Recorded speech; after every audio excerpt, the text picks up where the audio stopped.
Welcome guys.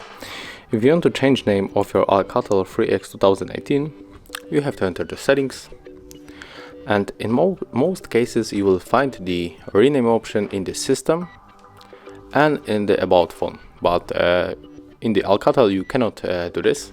So you have to enter the network and connection, then tap on the Bluetooth, and here is the device name, so click on it, and right now you have to use the backspace and type the new name of your smartphone, then click on the rename and confirm with this button.